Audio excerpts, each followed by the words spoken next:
नमस्कार मित्रांनो, माझं नाव सचिन खाडे। आजच्या व्हिडिओमध्ये आपण मोबिलिटी ड्रिल्स किंवा डायनामिक स्ट्रेचेस याच्याबद्दल माहिती बघणार आहेत आणि त्या मी तुम्हाला करून पण दाखवणार आहे।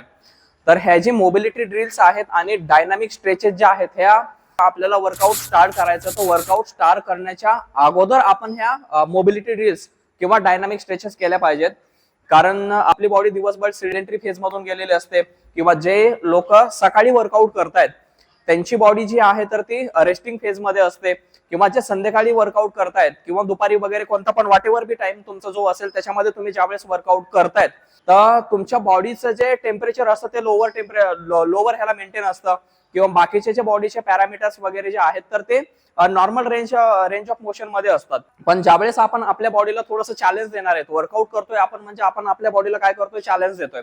तर हे जे आपण चॅलेंज देणार आहेत मग त्याच्यासाठी आपल्याला आपली जी बॉडी आहे तर ती प्रिपेअर करून ठेवायची आहे। त्याच्यासाठी मग आपण करणार काय, तर मोबिलिटी ड्रिल्स आणि डायनामिक स्ट्रेचेस आपण त्याच्यामध्ये करणार आहेत। मोबिलिटी ड्रिल्स करायच्या कशासाठी हा सर्वात मोठा प्रश्न आहे। बरेच लोक जे आहेत ते जिम मध्ये जातात, कशा पण मोबिलिटी ड्रिल्स वगैरे करतात किंवा कोणी करतच नाही वॉर्मअप वगैरे। तर आजच्या व्हिडिओमध्ये हे मी तुम्हाला सांगतोय।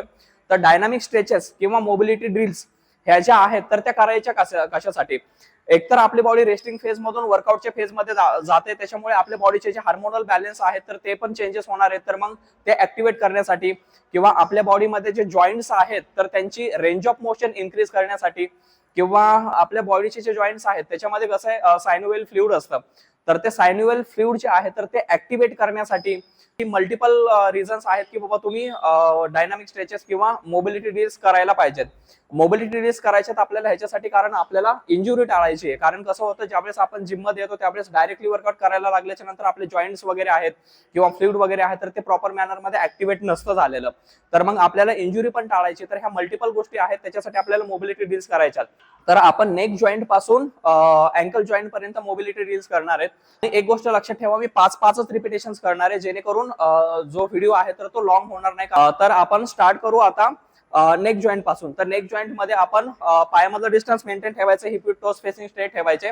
हात जे आहेत तर तुम्ही कमरेवरती पण ठेवू शकतात, काही इश्यू नाहीये, किंवा नॉर्मल पोझिशन मध्ये पण तुम्ही ठेवू शकता। तर नेक जॉईंट मध्ये आपण सगळ्यात पहिल्यांदा करणार फ्लेक्शन, एक्सटेन्शन आणि हायपर एक्सटेन्शन। हे बघा करायचंय काय तुम्हाला, लोक जिम मध्ये येतात आणि असं करायला लागतात, ते आपल्याला नाही करायचंय। सगळ्यात महत्वाचं म्हणजे कंट्रोल मॅनर मध्ये जॉईंटची रेंज ऑफ मोशन झाली पाहिजे। हे बघा 1 2 3 4 5। दुसरी मुवमेंट असेल side to side movement, hold करायचं नॅचरल पोझिशन मध्ये, ब्रीथ एक्सचेंज करायचा, नॉर्मल ब्रीथिंग पॅटर्न ठेवायचा आणि जस्ट नॉर्मल केस मध्ये तुम्हाला तुमचा जो लेफ्ट शोल्डर आहे तिकडे बघायचंय कंट्रोल मॅनर मध्ये। त्याच्यानंतर तुम्हाला राईट शोल्डर कडे बघायचंय कंट्रोल मॅनर मध्ये, आणि हे रिपिटेशन 5 करतोय तुम्ही 10 काउंट्स करायचे किंवा 15 1 2 3 4 5। नेक जॉईंट मध्येच आपण दुसरी मुवमेंट बघणार आहेत, ती मुवमेंट असेल semi circular motion. Semi circular motion मध्ये कसं असेल, आपलं जी ही हनुवटी आहे किंवा ज्याला आपण चिन बोलतो तर ही टक करून ठेवायची खाली आणि जस्ट नॉर्मल तुमच्या लेफ्ट शोल्डर कडे जायचं आणि तिथून तुम्ही राईट शोल्डर कडे यायचं। ही सेमी सर्क्युलर मोशन तुम्हाला कंटिन्युअस करायची आहे। 2 3 4 5। आता स्कॅपुलोथोरॅसिक जॉईंट मध्ये, आता बऱ्याच लोकांना स्कॅपुलोथोरॅसिक जॉईंट काय असतं हे माहित नसेल, तर मी तुम्हाला सांगून देतो। स्कॅपुलोथोरॅसिक जॉईंट म्हणजे हे जे आपले लॅटिसिमस डोर्सी वाली जी मसल दिसतीये हे सर्वायकल आणि ह्याच्या पाठीमागे इथं थोरॅसिक असतो। तर ही जी मसल तुम्हाला दिसतीये तर इथे जो थोरॅसिक आहे तर त्याच्यामध्ये मुवमेंट आपण करणार आहेत, जेणेकरून आपण बॅक वगैरे मारतोय, लॅट पुल डाऊन वगैरे मारतोय तर त्यावेळेस आपला थोरॅसिकला इंजुरी वगैरे होणार नाही। तर त्याच्यामध्ये आपण करणार स्कॅपुलोथोरॅसिक जॉईंट मध्ये इलिव्हेशन आणि डिप्रेशन। दुसरी मुवमेंट असेल प्रोट्रॅक्शन आणि रिट्रॅक्शन। हे बघा नॉर्मल पोझिशन मध्ये होल्ड करून उभा राहायचंय तुम्हाला, हात इलिव्हेट करायचे, एल्बो बेंड नाही करायचा बरं, इथे एल्बो बेंड नाही करायचा। स्टेबल पोझिशन मध्ये, एल्बो एक्सटेंडेड पोझिशन मध्ये हात होल्ड करून ठेवायचा नॉर्मल पोझिशन मध्ये। आता इथून तुम्हाला स्कॅपुला आहे ना तर त्याला इलिव्हेट करायचंय। मग तुम्ही इलिव्हेट कसं करणार हे बघा, इकडे लक्ष द्या, ब्रीथ, इलिव्हेशन, डिप्रेशन। आणि हे करता वेळेस एक गोष्ट लक्षात ठेवा, एल्बो तुम्हाला बेंड नाही करायचा, नाही तर होतं कसं लोक करतात कसं इलिव्हेशन डिप्रेशन इलिव्हेशन डिप्रेशन ही मुवमेंट नाही. एल्बो एक्सटेंडेड पोझिशन मध्ये ठेवायचा आहे तुम्हाला आणि स्कॅपुला एलिव्हेट करायचा. 5 रिपिटेशन करतो, एकदा लक्ष देऊन बघतात. 1 2 3 4 5. एकदा साइड अँगल ना तुम्ही इलिव्हेशन आणि डिप्रेशन बघा, कारण होईल कसं माहितीये का, इलिव्हेशन होतंय कुठे हे पण तर समजलं पाहिजे ना. तर मग इलिव्हेशन होतंय कुठे हे बघा. हे बघा नॉर्मल पोझिशन मध्ये उभा आहे मी. आता स्कॅपुला जो आहे तर तो नॉर्मल पोझिशन मध्ये आहे. आता ह्याच्यामध्ये इलिव्हेशन करायचं म्हणजे स्कॅपुला जो आहे ना तर त्याला वरती ओढायचं. हे बघा वरती कसं ओढणार तुम्ही, हे बघा इलिव्हेशन केलं. डिप्रेशन म्हणजे तुम्ही काय करणार, त्याला खाली ओढायचं. हे बघा खाली ओढलं तुम्ही 1. ह्याच्यामध्ये एल्बो मध्ये मुवमेंट नकोय. हे बघा elevation depression, elevation depression, elevation depression ही मुवमेंट करायची आहे. म्हणजे स्कॅपुला वर खाली हे वाले पोझिशन मध्ये तुम्हाला करायचंय. आता स्कॅपुला थोरॅसिक जॉईंट मध्येच आपण प्रोट्रॅक्शन आणि रिट्रॅक्शन घेणार आहेत. स्कॅपुला मध्ये प्रोट्रॅक्शन आणि रिट्रॅक्शन करता वेळेस 3 रिपिटेशन तुम्हाला अशीच करून दाखवतो मी. हे बघा नॉर्मल पोझिशन मध्ये होल्ड करून ठेवायचा स्कॅपुला. अगोदर हात जे आहे तर ते प्रोन पोझिशन. प्रोन म्हणजे काय, तुमची कोणता पण बॉडीचा पार्ट खाली जमिनीकडे फेसिंग आहे त्याला प्रोन बोलतात. तर मग ही प्रोन पोझिशन आहे. हे बघा स्टेबल पोझिशन मध्ये प्रोट्रॅक्शन करतो म्हणजे आपण आपला जो स्कॅपुला आहे त्याला असं पुढे ओढतो आणि रिट्रॅक्शन करतो म्हणजे आपण स्कॅपुला पाठीमागे ओढतो. तर ही मुवमेंट तुम्हाला करायची. ब्रीथ नॉर्मल ठेवायचा. प्रोट्रॅक्शन रिट्रॅक्शन, प्रोट्रॅक्शन रिट्रॅक्शन, प्रोट्रॅक्शन रिट्रॅक्शन. हे बघा स्कॅपुला नॉर्मल पोझिशन मध्ये ठेवलाय.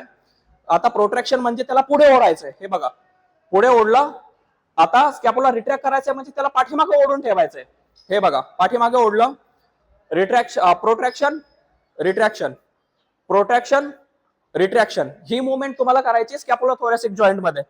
आता आपण एल्बो जॉईंट मध्ये मुवमेंट करणार आहेत सुपिनेशन आणि प्रोनेशन. ती सिंपल मुवमेंट आहे. हे बघा नॉर्मल पोझिशन मध्ये उभं राहायचं तुम्हाला. हात सगळ्यात पहिल्यांदा प्रोन पोझिशन मध्ये ठेवायचे आणि ज्यावेळेस आपण अप येतोय त्यावेळेस सुपाईन करत वरती यायचंय. 1. जाता वेळेस प्रोन करत खाली जायचंय. 2 1 2 1 2. समजताय, ही मुवमेंट तुम्हाला करायची. सुपिनेशन म्हणजे वरती आणि प्रोनेशन म्हणजे खालती.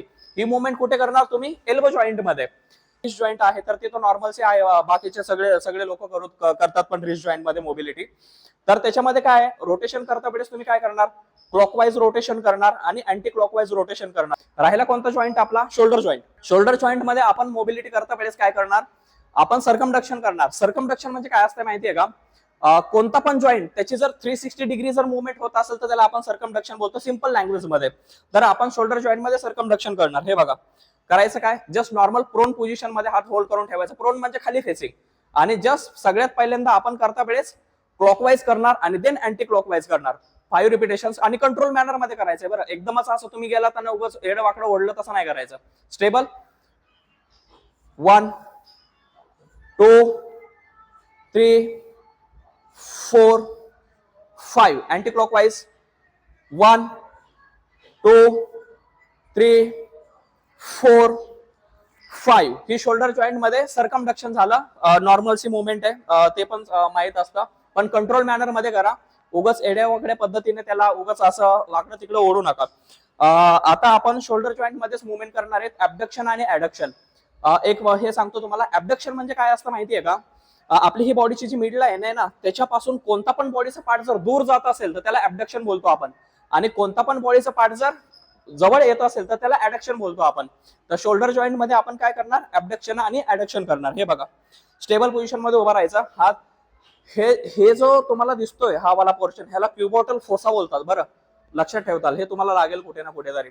तर हे एकमेकांकडे फेस करून ठेवायचं. हे बघा एकमेकांकडे फेस केलं आणि जस्ट नॉर्मल 5 रिपिटेशन्स करतो. एकदा लक्ष देऊन बघा फक्त. हे बघा ऍबडक्शन ऍडक्शन, ऍबडक्शन ऍडक्शन, ऍबडक्शन ऍडक्शन. ही तुमच्या शोल्डर जॉईंटची मोबिलिटी आहे.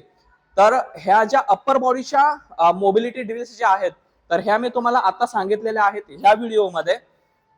जो कमिंग व्हिडिओ आहे किंवा जो पुढचा व्हिडिओ मी शूट करणार आहे त्याच्यामध्ये मी तुम्हाला लोअर बॉडीच्या जे मोबिलिटी ड्रिल्स आहेत, लेग्स मध्ये हिप जॉईंट असेल, नी जॉईंट असेल, अँकल जॉईंट असेल, तर ह्या मोबिलिटी ड्रिल्स तुम्हाला नेक्स्ट व्हिडिओमध्ये मी एक्सप्लेन करीनच. आणि काही बेनिफिट्स जर राहिलेलेच असतील आणखी मोबिलिटी ड्रिल्स किंवा डायनामिक स्ट्रेचेस तर त्याचे बेनिफिट मी तुम्हाला नेक्स्ट व्हिडिओमध्ये पण सांगेल. तर ह्या व्हिडिओमध्ये एवढंच मी तुम्हाला सांगतोय मोबिलिटी ड्रिल्स वगैरे. नेक्स्ट व्हिडिओ मी तुमच्यासाठी घेऊन येईन लोअर बॉडीचा. Thank you so much for watching. तुम्ही बघतच असताल अशी मी आशा करतो. चॅनलला आपल्या सबस्क्राईब करा, लाईक करा, शेअर पण करा. Thank you so much. Sachin Khade signing off. Good night. Bye bye.